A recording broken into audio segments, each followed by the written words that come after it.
Hey, what's up guys? My name is Michael Westbrook. If you're a regular viewer of the channel, then you might remember that over the last couple of years, I've been working some as a guitar tech. I've been fortunate enough to be on some bigger shows and some bigger tours. Even with the high level and the high quality of these shows, there's still been one problem that I consistently run into, and it has to do with guitars and wireless units, and then integrating some sort of, whether it be as simple as a tuner or a pedal board, just integrating into that setup.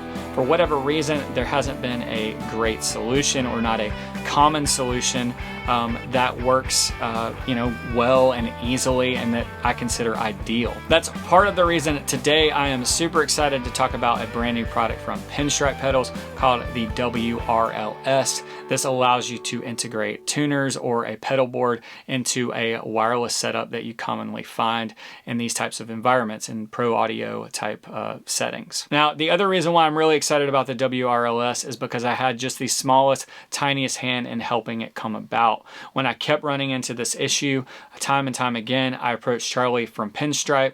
He developed the WRLS, and then I took out a prototype to test on the road for several months in real world conditions. I will say, not only does it solve this problem, but it does it better than any other solution that I've found. It just works really well and sounds great. Now, I understand that a lot of you who watch this channel may not necessarily have a need for a box like this, but I'm also going to talk about how I've been using this in my home studio and how it's actually been a great tool here at home and not just out on the road. All right, so I want to kind of talk through this scenario and explain why the WRLS is a great solution. So say that you are playing acoustic guitar and you want to be able to use a wireless unit, you want to be able to move around on stage, but you also need to just use a tuner. We'll just make it as simple as that. You're just using a regular old Boss TU3 tuner to be able to mute yourself and to be able to tune.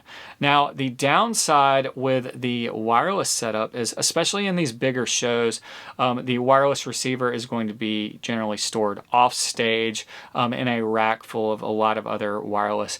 A lot of times in these scenarios too, you have somebody who's kind of their main job is taking care of all of that RF, managing all of the frequencies, making sure there's no interference, handling all of the packs and all of that stuff. So that's kind of their main focus. So having all of those together really helps them do that and manage it well. So to get your guitar back to a tuner or to a pedal board, we are coming out of this wireless receiver that is side stage, and then it needs to come to your location, kind of wherever that tuner is going to live. Now, I've seen people do this in two different ways as far as getting it into a tuner or pedal board. The first solution is not a great one, but that's just to simply use an adapter to go from this XLR return to 1/4 inch. Now, the main reason why this isn't great is because generally the levels are going to be too high. And while it might work, it's going to kind of saturate the tuner, especially Bosses. Some of you guys might not know this, but Boss tuners are not true bypass, and so if you send too much level through them, you're going to start saturating that circuit, and it just gets a little hairy. It's not as clean as it should be, and while it does work, it's not an ideal situation. The other solution is to use, and what I've used in the past as well, is use like a reamp box from Radial, and then use a second DI, another DI to get the signal. So basically that XLR return from the wireless receiver is going into the reamp box, and then that level gets brought down to an appropriate level, and then you go into a tuner, out of the tuner, into a DI. Now, this is a decent solution, but to me, the thing that's not ideal about it is that you're having to deal with two boxes. And so when I approached Charlie from Pinstripe, I said, hey, this is a common problem. I'm not always seeing these reamp boxes. Another solution is people will use half of an SGI unit to do that return and drop that level down. But whatever the case, having it in two boxes to me just seems overly complicated. It's like, let's just integrate these into one box. Now, when I was out testing this on the road, we A/B'd the Radial solution using a reamp box and a DI, and then the WRLS. And I have to say, the Pinstripe sounds much cleaner. It just sounds better. And I also asked our front of house guy at the time, who is really experienced. He does a lot of online teaching you know, just has decades of experience at this point. And I asked him what he thought, how he thought it sounded, and he said that he had really never heard an acoustic wirelessly sound that good. So, you know, if you don't take my word for it, take a front of house guy who has years of experience, that the WRLS not only solves this problem and accomplishes, you know, kind of the ins and the outs and the routing part of it, but it sounds fantastic too. All right, so let's talk about some of the specs and the setup of the WRLS. Currently, I have it set up here in my home studio, but it's going to be a similar setup in a live situation. We're just going to be coming from the wireless receiver, but I'll discuss that here in a second. So currently, I'm coming out of my audio interface, and I am coming into input A here. So this is a line level coming from my interface, and then I'm going out of output A.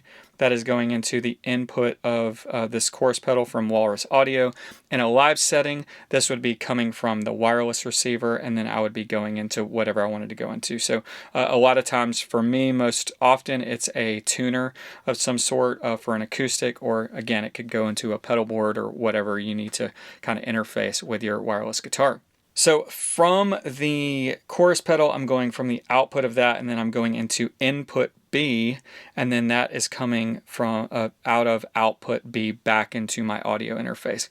In a live scenario, this would be, you know, going back to, you know, audio world, right? Getting back into the consoles. Now, you might notice here we've got 2 output A's and 2 input B's. These are kind of mirrored. They're exactly the same. It's just allows us to kind of route things differently. And maybe if you want to place this on a different side or in a different position, it just allows for you to do that. We also have ground lifts on A and B just to get rid of any you know, excess noise or ground loops that we might come into. Also worth mentioning about the WRLS is that it uses 2 Jensen transformers. This is just going to give us great performance in regard to distortion. It's going to give us less phase shift and just a flat frequency response overall. Now let's take a listen to a short guitar clip I recorded. This is just going to be dry as it's recorded.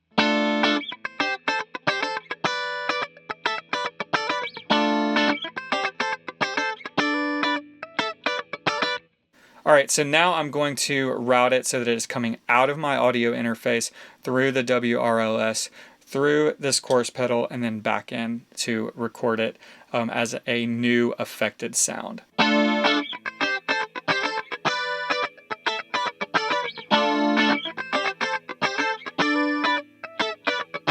That's one thing that I've been using this for here in my home studio. It just works and integrates really well. Another way that I've been using this is only using the A side just to re-record guitars, like a DI guitar, through an amp. And in that case, I'm only using this A, right? I'm coming from my interface and then out of output A to a guitar amp and recording that like normal. Another way that I've used that where I'm not using the B side is just running to like a stereo effect and then running out of the stereo effect into something like the DSO Plus or a DI. You know, this box is kind of a tough one to make a video about. It's so utilitarian and it solves kind of a specific problem. But for whatever reason, I haven't found a better solution than this. I mean, this is really an ideal solution for integrating tuners and pedal boards into a wireless guitar setup. Not only does it solve the problems of your I/O, your in and out, but it sounds great. It's 2 pounds lighter. It's got all metal jacks, so it's going to be super durable. I really hope I start seeing these more and more out on the road, because I can't tell you how many times I've had audio guys come to me and ask me as a guitar tech how to integrate a tuner to a wireless guitar setup, or you know, how to integrate a pedal board with a wireless guitar setup. It's just not something that, for whatever reason, there is a widespread solution for in these live settings. That's going to do it for this video. If you made it this far, thank you for watching. If you haven't done so already, hit that subscribe button, hit the thumbs up on this video if you liked it and found it helpful. All right, until next time, I'll see you out there.